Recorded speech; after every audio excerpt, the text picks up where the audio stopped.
community of producers, like households or whoever is producing and busy with agriculture and environmental management. So these are mainly households and big and small farmers. So this is what this is our target audience. Still in the process, and we are trying to shape it so we can maybe at least launch it virtually in 1 month period. Because originally we were planning to hold a Central Asia Climate Change Conference, which is became annual event. Kerry, my connection shows that it is unstable. I just want to make sure if you can hear me. I can still hear you really well, at least for me. Okay, good. So that's what we were planning, and but nowadays we have to do it virtually. So what we are doing currently is preparing for this virtual launch in approximately in June. So what it consists of, the platform itself, roughly it is consisting of 3-4 sections. So first one is website. That's where you end up when you click on that link. And then the portal itself is consisting of Knowledge Hub, where we try to put all knowledge products which we can get from open source databases, and then can be uploaded, or scientific products, also brochures, different types of knowledge products. So as to say, this is type of digital library. So people can access those, and it gives you information of if it's open access or limited access, and what type of product it is, and so forth.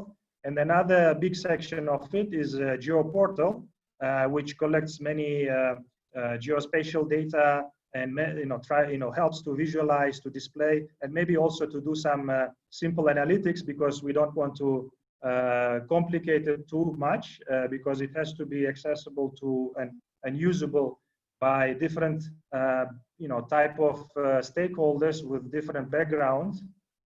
And also it gives you opportunity to upload data, and to have a mutual exchange. We also integrate a discussion forum where people can put some thematic discussions, so to facilitate this type of exchange covering these Central Asian countries.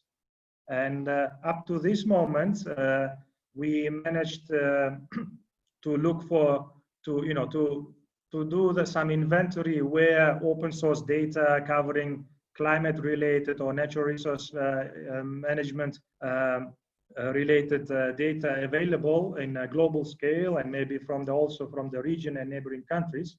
And for to this moment, we managed to harvest and populate the Knowledge Hub with approximately 12,000 documents. A large part of it is coming from also FAO, World Bank, repository also coming from CG centers. And you can see the summary of the portal accessing 16 different sources.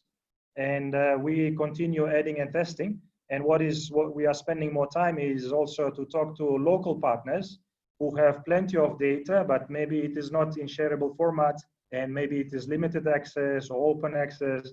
So we are trying to facilitate such exchange and help our partners in these countries to add their knowledge into this platform. And spatial layer, we managed to this moment to extract more than 500 layers, but only covering 6 sources for the moment, but there are plenty more, which still work is in progress. And then also adding and testing other sources. And also we try to integrate, and we solve this issue of request of different languages, because people entering this portal, they would like to see at least maybe the major menu, like standard statements translated into their local language, so it's easier for them to browse, to surf through the portal. So you see some statistics here and the names of the organizations, sources which we are accessing. And but when we talk also with the stakeholders, there are different expectations from this platform, because we did quite extensive consultation process before formulating the first pilot architecture of this platform. And there is different expectation, interest, needs from coming from different type of stakeholders in whole Central Asia, and some of them are putting a lot of notes, points, issues like is your data which you are bringing of good quality? Will you be translating them? How is this access? Is it free or paid? So these are types of expectations and then questions we were receiving during the consultation process, and it is very difficult to balance and to respond to all such expectations. Because when you see how to reflect, you see some people are asking, look, I have especially these meteor services. They would like to, they collect a lot of data, but it's not easily accessible. And maybe some organization would like to, build or attract some investment to that. So they would like to offer paid data, or some of them is closed, you don't have access, but some of it is open. So there is not no notion of open data currently very widely distributed in these countries, unfortunately. So we are slowly making these small steps to try to explain that there is open access data covering Central Asia as well. So it doesn't have to be necessarily coming from Central Asia itself. So by this, we hope to solve and to attract more local organizations to use and to upload this portal. So we are setting this automatic harvesting configurations. So any update happening from those sources where we are taking data from is automatically updated in this portal as well. But our main purpose by this CACIP, which is the abbreviation for Central Asia Climate Information Platform, is to provide open access data as much as possible related to climate data, and also covering mainly the Central Asian countries in one click, in let's say as a one-stop shop for different type of users. And before I mentioned that we did consultations in all these 5 countries, was a very long process as well. Before we came up to who came up to confirmed or approved or at least agreed type of architecture of this platform, we did surveys, we combined surveys, workshops, face-to-face, different stakeholders to see farmers. And here is the timeline for institutional consultations to see what kind of data they are looking for if we offer such a platform or portal, and then how they would like to download with limited access, because it's also quite a big issue in some places, maybe not in everywhere. And also more and more the questions were coming about sustainability, where I will cover them in following slides. So what we have is knowledge hub, data sets, and we are covering farmers, scientists, as well as government agencies. And we also hope to include private companies, and here it mainly is the insurance companies, which are mainly commercially based, which you can call really private companies.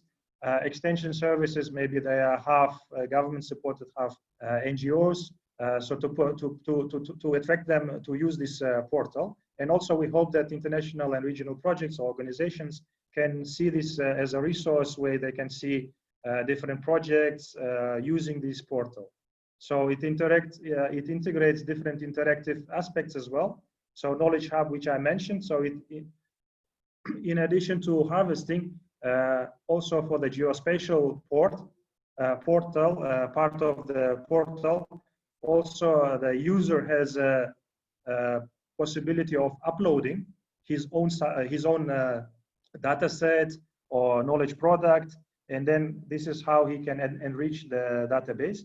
And it was nice to see the MOOC presentation before. What we are trying to do is also to develop a training course on how to use this portal, and through this e-learning approach. And we also to inform our stakeholders, we are producing monthly newsletters to inform what kind of activities, additional work is being done over these last several months when this CASIP portal was being developed.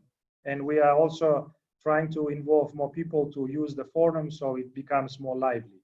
So it's not like a product we develop and then dump it to end user. So we wanted to involve them already from now. And then there was always a question of how you will make sure the sustainability of the portal. And here we also think that as a maybe client or the one who commenced this work, it's for one organization maybe to maintain, to develop it further, will be very difficult for one organization. And here we thought about sustainability, where we would like to involve several, like make a consortium of organizations, sort of drawing a parallel to work at how it is established. And so also a type of consortium that it is run by at least government organizations or different organizations coming from different countries, target countries in these 5 countries. So they can also oversee, and then it is not very difficult for one organization to run such a platform because it's not, I think, easy to always, because you need to invest, you need personnel, technical personnel, also PR personnel to always run and to update it, to always make sure that people are using it. So this is also, we are inviting these consortium partners coming from Central Asian countries at this stage, in the hope that it will be more sustainable when we include more people from more organizations from the countries. And it's available, the menu at least available now in 7 languages, covering all 5 country languages and plus Russian, because it's widely spoken language in the region, and also most of it is available in English as a developing team speaking in English as well. And also, maybe I'm approaching the end. It's such mechanisms to reflect local needs. We have, bi-monthly reporting with participants, stakeholder groups. We have supporting people from coming from several government organizations in the region, and also this is supported by Central Asia Regional Environmental Center, which is based. The program is managed by Central Asia Regional Environmental Center, and we are partnering with them to deliver this portal.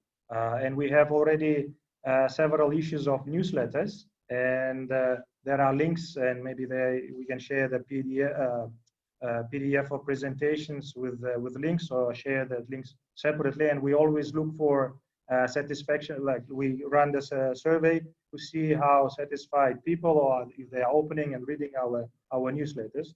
And maybe one of the final slides, there are different expectations. This is an example when you meet or you see different needs, expectations, technical capacity coming, of your stakeholders. Some are very advanced, some are requiring only maybe very simple tools. So if you put them together, they will look a little bit disproportionate. But this is what we are trying to tailor.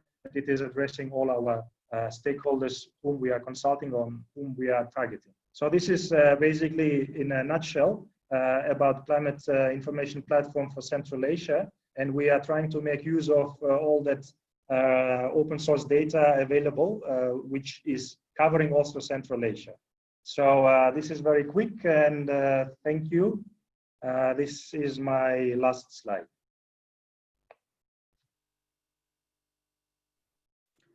Great, thank you so much. We have one question in the chat, which is, actually, let me turn my volume down. Sorry, we've got a landscaper circling the house with a lawnmower, and I'm trying to avoid the background noise. Okay, the question is, there's a lot of similarity with a tool known as IDV. Is there a link between these 2 tools? I'm not maybe IDV, I'm not maybe aware of abbreviation, but what we are trying to do is, you know, people always compare this with Google, like why don't I go to Google and then get all this data, you know, from there, maybe it's not possible to get. And also maybe not many people are aware what is happening and what kind of tools are available worldwide.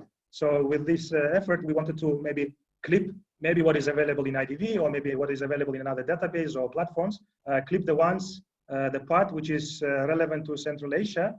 So people from here, they can use, and we try to make it more tailored to our stakeholders here. So that is effort we were spending, and I will check what IDV has, and maybe we can you know, draw more lessons learned from there as well.